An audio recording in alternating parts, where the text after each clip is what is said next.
Wala pa naman kayong naririnig na ulat na medyo may potential na danger po sa...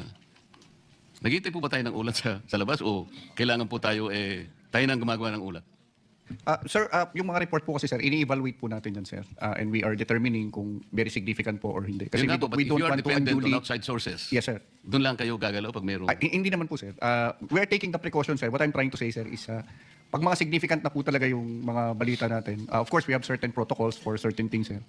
Ganito As po far kasi- as operational details sir, I am not at liberty to divulge the operational details. No, but, we're not asking you operational details. Ganito po yan eh. Nakita po natin na nag-rest back ang Iran. Pinagbibiran niya yung mga karatig bansa na kung saan ay nakikita nilang merong mga bases ang Amerika, di ba? Karaniwan naman ganun eh. Kasi po dito merong EDCA sa atin. Na hindi mo niya nakikita yung potential noon sapagkat palagi nating sinasabi, the military bases, tayo po ang we remain full control, management, and ownership of this. Pero kung titingnan po ninyo sa Article 3 ng EDCA, malinaw naman po doon.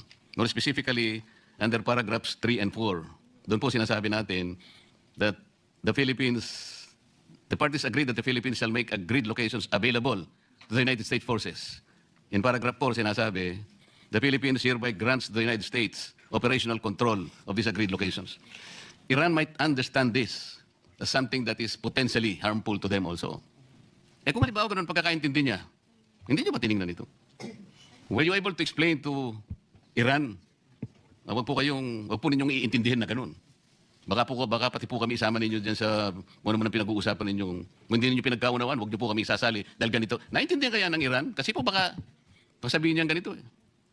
Yun po yung gusto ko namin sabihin kasi may potential danger talaga.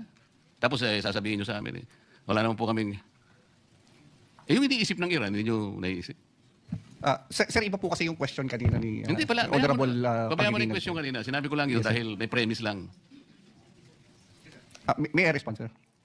Sir, in the first, ang EDCA site po, sir, ay hindi po siya American bases. Hindi nga niya naintindihan Yes, sir. na gano'n. Yes, Ikaw sir. naman. These are Philippine bases po, sir.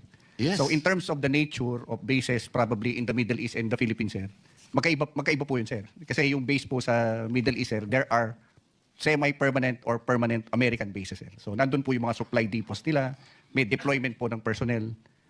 Marami pong personnel ng US doon. Dito po sa atin, wala po, sir. Kasi ang EDCA sites po natin, sir, are Philippine bases that are only made available to them if we allow them. Ganun po yun, sir. Tayong And right dalawa. now, sir, if I may finish. Tayong sir. dalawa nagkakaintindihan tayo dyan. Ang sinatanong ko sa'yo, naiintindihan kaya ng Iran yan? Well, I cannot answer for O you, sir. yun. Kaya nga, dapat, medyo mayroong potential danger. Eh. Yun ang gusto sana na makita din ninyo.